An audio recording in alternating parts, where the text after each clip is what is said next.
वाराणसी का क्या कुछ कह रहे सीएम योगी, सुनते हैं। तो संपूर्णानंद संस्कृत विश्वविद्यालय के कुलपति जी का हृदय से आभार व्यक्त करता हूं कि उन्होंने दीपावली के ठीक पहले इस समारोह के लिए संस्कृत विश्वविद्यालय को अपना तैयार किया और यहां पर आज ये समारोह हो रहा है।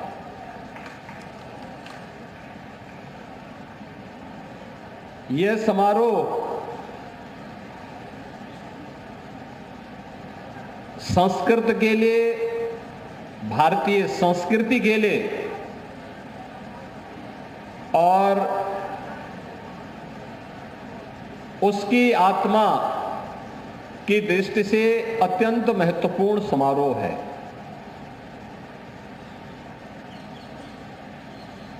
इस समारोह की ऊर्जा क्या है, अगर इसका एहसास करना है तो जब मैं इस प्रांगण में प्रवेश किया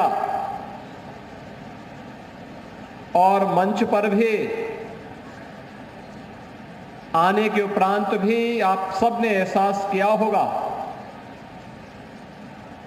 कि स्वस्ति वाचन और मंगलाचरण, वैदिक मंगलाचरण के कार्यक्रम जब यहां पर संपन्न हो रहे थे,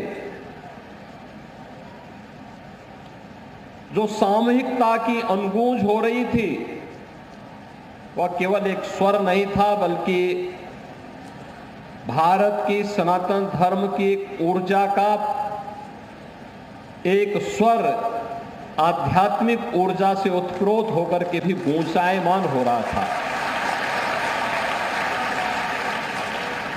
संस्कृत को अगर समझना है तो इस स्वर के अंतःकरण में स्वयं को समाहित करना पड़ेगा और वही जब श्रद्धा भाव के साथ इस स्वर के साथ अपना तारतम्य स्थापित करेगा तो संस्कृत की ऊर्जा और संस्कृत के महत्व की जानकारी उसे हो पाएगी और इसी ऊर्जा से संपूर्ण उत्तर प्रदेश ओतप्रोत हो। इस ऊर्जा से युक्त युवाओं की एक बड़ी फौज खड़ी हो और हर सनातन धर्मावलंबी इस ऊर्जा के साथ आप्लावित हो सके। इस दृष्टि से इस समारोह के साथ हम दीपावली के ठीक पहले देश के सबसे प्राचीन इस संस्कृत विश्वविद्यालय में डॉक्टर संपूर्णानंद जी के नाम पर स्थापित संपूर्णानंद संस्कृत विश्वविद्यालय के साथ जुड़ रहे हैं।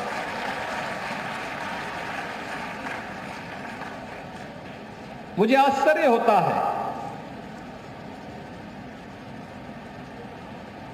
गरीब छात्रों के लिए छात्रवृत्ति होनी चाहिए, मिलनी चाहिए, वंचित छात्रों को ये छात्रवृत्ति मिलनी चाहिए, ये अभिनंदनीय प्रयास हुआ,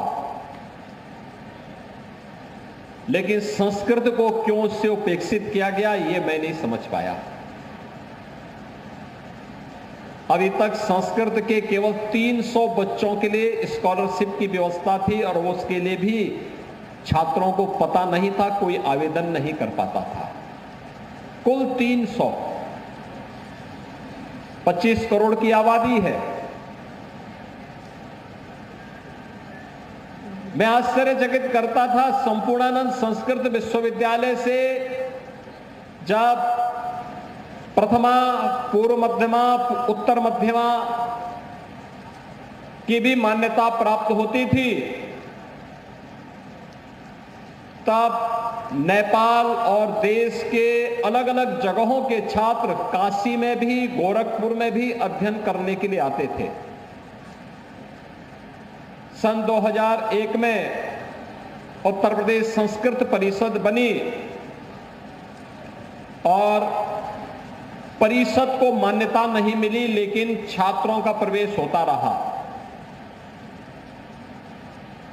कभी प्रयास नहीं हो पाया कि इस संस्कृत परिषद को हम मान्यता दिला पाए। मैंने जब एक बार छात्रों की संख्या के बारे में पूछा कि वे संस्कृत से छात्र क्यों भाग रहे हैं, पता लगा कि मान्यता न होने के कारण बाहर के बच्चे अब आने से कतराते हैं। हम लोगों ने मान्यता बहाल करवाई। आज उत्तर प्रदेश संस्कृत परिषद में भी संपूर्णानंद संस्कृत विश्वविद्यालय की मान्यता पहले से थी और यह देश का प्राचीन संस्कृत विश्वविद्यालय है।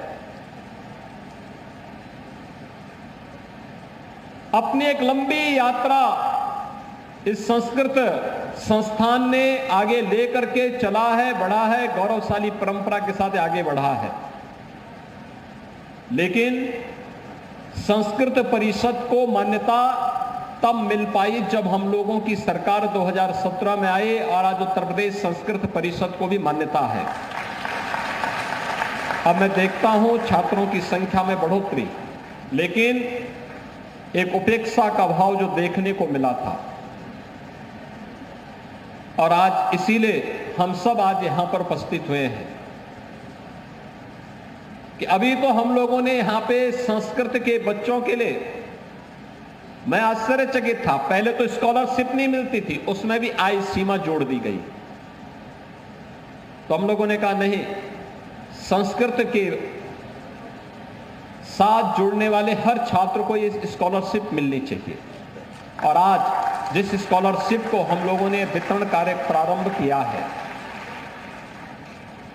ये मेरा सौभाग्य है कि दीपावली के पहले यह अवसर प्राप्त हो रहा है हमें। दीपावली के ठीक पहले यानी कल तक इन 69,195 छात्रों के अकाउंट में ये धनराशि उनके अकाउंट में कल पहुंच जाएगी। बैंक खुलते ही ये अकाउंट में पहुंचेगी। लेकिन ये संख्या उत्तर प्रदेश के अंदर जितने भी संस्कृत के बच्चे हैं, प्रथमा से लेकर के आचार्य तक, इन सब के फॉर्म भरवाने हैं, सबको ये स्कॉलरशिप उपलब्ध करवानी है। इसके लिए हर संस्थान को लगना पड़ेगा, अपने स्तर पर प्रयास करना पड़ेगा और इसको आगे बढ़ाना पड़ेगा।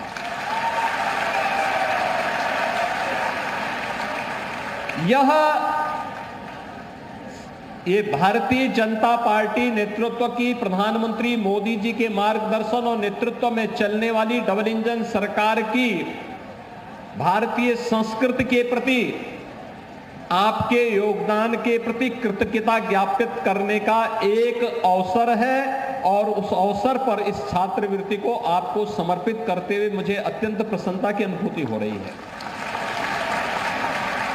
क्योंकि विपरीत परिस्थितियों में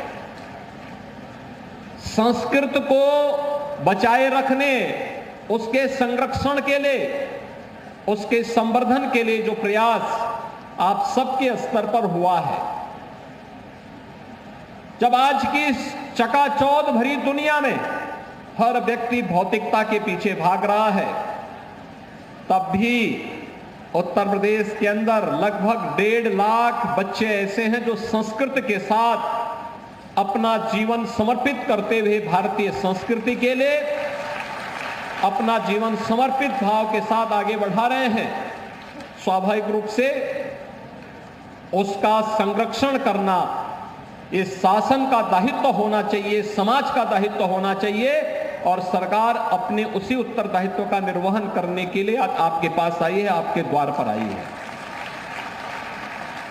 इन सभी छात्रों के लिए अभी तो हम लोगों ने घोषणा की है और हम लोगों ने आगे से व्यवस्था करने के लिए हम व्यवस्था करने जा रहे हैं कि अब संस्कृत विद्यालयों में हम ऐड उन्हीं संस्थानों को देंगे जो अपने यहां छात्रावास की व्यवस्था निःशुल्क छात्रों के लिए करेंगे और खाने पीने की व्यवस्था करेंगे।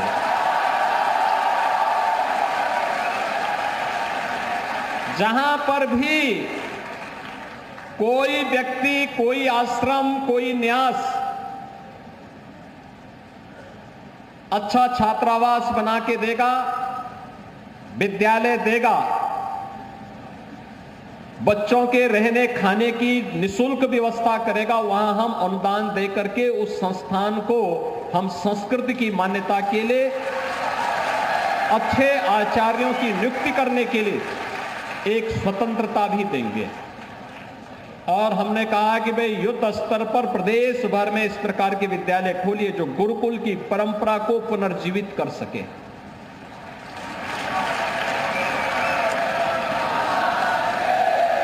क्योंकि ये परंपरा ही हमारी वास्तविक ताकत है। इस परंपरा ने ही भारत को विश्व गुरु के रूप में स्थापित किया।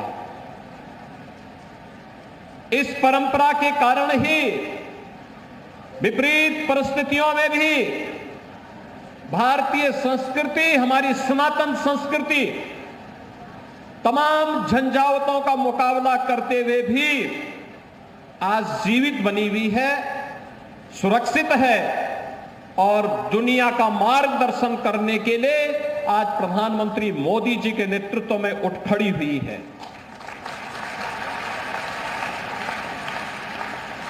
बहनों और भाइयों, मुझे लगता है कि अब यह समय प्रधानमंत्री मोदी जी के नेतृत्व में भारतीय सभ्यता, संस्कृति, सनातन धर्म और भारत का समय आ गया है और भारत के समय को, संस्कृति को नेतृत्व देने के लिए अपने आप को तैयार करना होगा। इसके लिए आज मैं आपके पास आया हूं। अभी ये स्कॉलरशिप प्रथमा से लेकर के प्रथमा के बच्चों को अब तक स्कॉलरशिप नहीं मिलती थी। हमने कहा नहीं भी, उन बच्चों को भी स्कॉलरशिप दीजिए। संपूर्णानंद संस्कृत विश्वविद्यालय सबसे पुराना विश्वविद्यालय, यहां के बच्चों को स्कॉलरशिप नहीं मिलती थी। हमने कहा नहीं, वहां पर पहले व्यवस्था वहीं से शुरुआत करनी है और आज इसीलिए हम लोग आए हैं। इसलिए सभी बच्चे अपना अकाउंट जिन लोगों ने खोल लिया है और जिन्होंने अपने फॉर्म भर लिए हैं, उनका स्कॉलरशिप कल तक उनके अकाउंट में पहुंचेगा। जिन्होंने नहीं खोला है वे भी तत्काल लग करके अपना अकाउंट खोलेंगे। माध्यमिक या उच्च शिक्षा विभाग, उत्तर प्रदेश शासन इसको देख रहा है। वे स्वयं इस बात को सुनिश्चित करें कि हर एक बच्चे का स्कॉलरशिप के लिए अकाउंट खुल जाए और ऑनलाइन उनकी स्कॉलरशिप उनके अकाउंट में वर्ष में 2 बार जाती रहे, जिससे उसको इधर उधर कहीं भी अपने कार्यों के लिए इधर उधर जाने की आवश्यकता न पड़े। इसके बाद संस्कृत में विशेष शोध के लिए, संस्कृत केवल देववाणी ही नहीं है, बल्कि यानी केवल यह इस लोक और परलोक में ही संवाद का माध्यम नहीं है, देवगणों से ही संवाद का माध्यम नहीं, बल्कि ये भौतिक जगत की तमाम समस्याओं का वैज्ञानिक रीति से सुलझाने का एक माध्यम भी बने, इस पर शोध करने के एक विशिष्ट कार्यक्रम को आगे बढ़ाने की आवश्यकता है।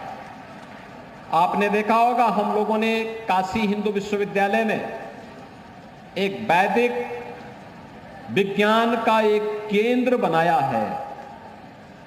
वैदिक विज्ञान का एक केंद्र भारत की प्राचीन संस्कृति पर विशिष्ट शोध को बढ़ावा देने के लिए, और मुझे लगता है संस्कृत को इसके शोध का केंद्र अपने आप को बनाना पड़ेगा। और मैं आप जो भी संस्कृत में विशिष्ट शोध की अपनी थीसिस लिखेंगे, कुछ अच्छा कार्य करेंगे, मैं उनको, उन सभी आचार्यों को, उन सभी छात्रों को इस बात के लिए आश्वस्त करता हूं कि उनके लिए एक अच्छी स्कॉलरशिप की हम घोषणा करने जा रहे हैं, जिससे वो बेझिझक अपनी वृत्ति की चिंता के बगैर सरकार उसकी व्यवस्था देख सके और एक निश्चित समय के लिए हम उसको स्कॉलरशिप देंगे, 2 वर्ष के लिए, 3 वर्ष के लिए, जो इन 3 वर्ष के अंदर बिना किसी चिंता के वह अपने शोध के कार्य को आगे बढ़ा सके और इसके माध्यम से वह भारतीय संस्कृति के मूल तत्व को दुनिया के सामने रख सके। यह आज की सबसे बड़ी आवश्यकता है। सज्जनों, जब हम संस्कृति की बात करते हैं तो मैं यहां पर महर्षि अरविंद की कुछ बातों को आपके सामने रखना चाहता हूं। एक बार उनसे पूछा गया कि भारत का सबसे बड़ा खजाना क्या है। महर्षि अरविंद बचपन में ही उनके पिता ने उन्हें पढ़ाई करने के लिए इंग्लैंड भेज दिया था, विदेशों में पढ़े थे, लेकिन जब वापस आए, भारत के बारे में उन्होंने जानकारी ली, भारत के मूल तत्व को उन्होंने जाना, तो तो उन्होंने पहले ब्रिटिश हुकूमत की चाकरी करने से इनकार कर दिया। फिर उन्होंने कहा कि मैं भारत के लिए कुछ विशिष्ट करूंगा, इसके लिए वह क्रांतिकारी अभियान के साथ जुड़े और बाद में पांडिचेरी में जाकर के एक आश्रम बना करके भारत की आध्यात्मिक परंपरा को आगे बढ़ाने के लिए अरविंद आश्रम के माध्यम से उन्होंने अपने कार्य को आगे बढ़ाया। महर्षि अरविंद से जब पूछा गया कि आखिर क्या है भारत का सबसे बड़ा खजाना, तो उन्होंने कहा कि अगर कोई मुझसे पूछे कि क्या है भारत का सबसे बड़ा खजाना, उसकी सबसे बड़ी विरासत क्या है, तो मैं बिना किसी संकोच के जवाब दूंगा कि संस्कृत भाषा और उसका साहित्य हमारा सबसे बड़ा खजाना है। यह एक शानदार विरासत है और जब तक हमारे लोगों के जीवन को प्रभावित करती है तब तक भारत की मूल प्रतिभा बनी रहेगी। यह यानी एक वह ऋषि जिन्होंने भारत की स्वतंत्रता का उद्घोष पहले ही कर दिया था, 1947 के पहले ही जिन्होंने कह दिया था कि जिस दिन मेरा जन्मदिन होगा आगामी कुछ वर्षों में उस तिथि को यह भारत आजाद भी होने वाला है। ऐसे महर्षि अरविंद संस्कृत के बारे में इस प्रकार के उदात्त विचारों को हम सबके सामने रखते हैं। दुनिया का हर वो व्यक्ति जो मानवता का पक्षधर है, जो वास्तव में सर्वांगीण विकास का पक्षधर है, वह संस्कृत का हिमायती है। आज की जो आधुनिक तकनीक आई है, इस तकनीक ने भी स्वीकार किया है कि चाहे वह कंप्यूटर साइंस हो, चाहे वह आर्टिफिशियल इंटेलिजेंस हो, ये सब इस बात को स्वीकार करते हैं कि इसके सबसे सहज और सरल माध्यम कोई एक भाषा बन सकती है तो वह संस्कृत बन सकती है। इसके लिए आप सबको अपने आप को तैयार करना होगा। आप सबको इसके लिए अपने आप को तैयार करना होगा और इसीलिए इस आधुनिक और पुरातन परंपरा को जोड़ने के लिए, विरासत को विकास के साथ जोड़ने के लिए प्रधानमंत्री मोदी जी के नेतृत्व में देश के अंदर जो अभिनव प्रयास हुए हैं, उसका केंद्र बिंदु फिर से हमारी आध्यात्मिक और सांस्कृतिक राजधानी काशी बने। काशी से संदेश फिर से जाए, इस कार्यक्रम को हम मजबूती के साथ आगे बढ़ा सकें, यह आज की सबसे बड़ी आवश्यकता है। जितने प्राचीन परंपरा उतने ज्यादा पर्व और त्योहार। आखिर पर्व और त्योहार तो उन्हीं के पास होंगे जिनकी विरासत जितनी प्राचीन होगी। अभी धनतेरस से लेकर धन्वंतरी जयंती से लेकर के और आगे छठ तक पूरा समारोह पे समारोह होते हुए दिखाई देंगे। सर्वत्र एक उल्लास होगा, खुशी होगी और एक खुशी संस्कृत के समर्थकों के मन में भी, भारतीय संस्कृति के प्रति अनुराग का भाव रखने वाले हर व्यक्ति के अंदर भी दिखनी चाहिए। और उसी भाव के साथ आज मुझे यहाँ संपूर्णानंद संस्कृत विश्वविद्यालय के प्रांगण में आप सभी संस्कृत जनों के साथ में, सुधी जनों के साथ में आज संवाद करके इस कार्यक्रम का शुभारंभ करते हुए मुझे प्रसन्नता की अनुभूति हो रही है। आज के इस अवसर पर मैं एक बार फिर से जिन छात्रों को ये स्कॉलरशिप मिलने जा रहा है, 70,165 छात्रों को तो तत्काल रूप से, और इसके बाद जो भी इसमें फॉर्म भरेंगे संस्कृत के बच्चे प्रथमा से लेकर के आचार्य तक, इन सबको मैं हृदय से बधाई देता हूं और उनको इस बात के लिए आश्वस्त करता हूं कि वे निश्चिंत होकर के अपनी पढ़ाई करें। सरकार उसके लिए पूरी व्यवस्था करेगी। संस्कृत के लिए बहुत चिंतित अब होने की आवश्यकता नहीं है। दूसरा, हम लोगों ने विभाग से इस बारे में भी कहा है कि जिन संस्कृत विद्यालयों में शिक्षकों की पूरी भर्ती नहीं हो पाई है, तत्काल वहां पे भर्ती की प्रक्रिया को भी, जहां पर प्रबंधन को करना है, प्रबंधन के साथ मिलकर के अच्छे और योग्य आचार्यों की नियुक्ति हो सके, ये व्यवस्था सुनिश्चित करना है। क्योंकि बहुत आवश्यक है। और जब तक कोई शिक्षक नियुक्त नहीं होता है, आप तब तक उन्हें मानदेय पर अच्छे शिक्षकों की तैनाती दीजिए और नियुक्ति में उनको अगर वेटेज देंगे, थोड़ी भी उनको प्राथमिकता देंगे तो ये और भी अच्छे ढंग से इस कार्य को आगे बढ़ा देंगे। और मुझे लगता है कि एक फिक्स मानदेय पर जो शिक्षक पढ़ा रहे हैं, अगर हम उनको वेटेज दे करके आगे बढ़ाएंगे तो मुझे लगता है उसका अच्छा संदेश जाएगा। वे और भी अच्छे ढंग से इन छात्रों को संस्कृत के प्रति आकर्षित करने में, उन्हें आगे बढ़ाने में मदद कर पाएंगे, उसको और आगे बढ़ाने में उनको भी अच्छा लगेगा। तो ये कार्य हमें तेजी के साथ करना होगा। संस्कृत को वैज्ञानिक भाषा है और इसको उसी रूप में आगे बढ़ाने के लिए हम लोगों को अपने स्तर पर प्रयास करना होगा। आज के परिप्रेक्ष्य में संस्कृत का उपयोग किस रूप में हम आगे बढ़ा सकते हैं, इसको भारतीय संस्कृति की दृष्टि से भी, वैज्ञानिक भाषा है इस दृष्टि से भी, और ज्ञान विज्ञान की इस भाषा को हम आने वाले समय में भारत की विरासत और भारत की ज्ञान की धरोहर के रूप में मजबूती के साथ आगे बढ़ा सकें।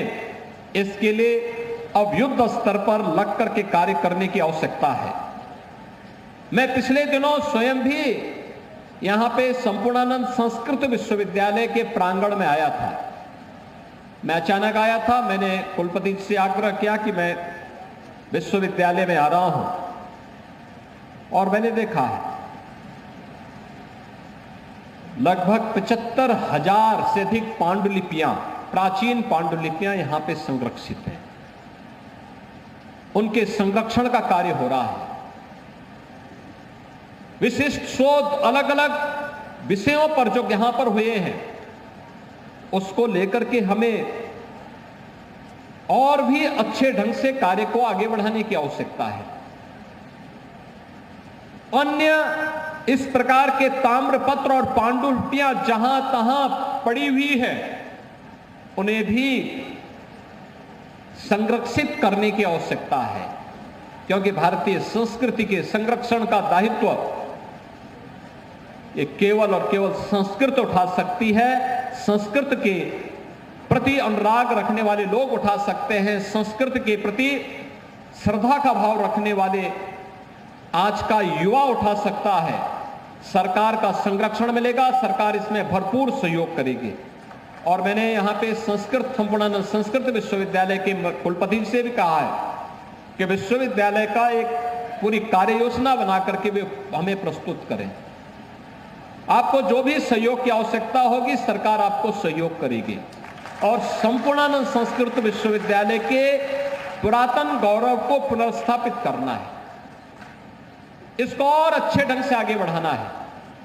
और संस्कृत जब भी आगे बढ़ेगी, या तो इस प्रकार के विश्वविद्यालय बनाएंगे, या कोई मठ और मंदिर मिलकर के जब इस कार्यक्रम के साथ जुड़ जाएगा, तो उसको और अच्छे ढंग से आगे बढ़ाने का कार्य हमें करना होगा। और इस दृष्टि से हम सब मिलकर के इस कार्यक्रम को आगे बढ़ा सकेंगे, इस विश्वास के साथ मैं आज के इस अवसर पर, जब यहां पर आज संस्कृत विश्वविद्यालय के और संस्कृत से जुड़े हुए छात्रों को यहां पर स्कॉलरशिप वितरण का कार्यक्रम का शुभारंभ हुआ है, मैं एक बार फिर से आप सबको बधाई देता हूं। धन्वंतरी जयंती और दीपावली की हृदय से बधाई देता हूं। आप सबके प्रति अपनी शुभकामना व्यक्त करता हूं। बाबा विश्वनाथ से, मां अन्नपूर्णा से, गंगा मैया से यही प्रार्थना करता हूं कि संस्कृत और संस्कृति के प्रति आप सबका जो भाव है वो और मजबूती के साथ आगे बढ़े। सरकार आपको हर प्रकार का सहयोग करेगी। आप सबका मैं एक बार फिर से हृदय से स्वागत करता हूं, अभिनंदन करता हूं। जय तो संस्कृतम, जय तो भारतम। धन्यवाद। जय हिंद। मां भारती के सच्चे सपूत। तो सुन रहे थे आप सीएम योगी का बड़ा बयान है। संस्कृत के बच्चों के साथ अब तक भेदभाव होता था, लेकिन अब नहीं होगा। छात्रवृत्ति का सिलसिला आज से जो शुरू हुआ है, आगे भी ये जारी रहेगा। और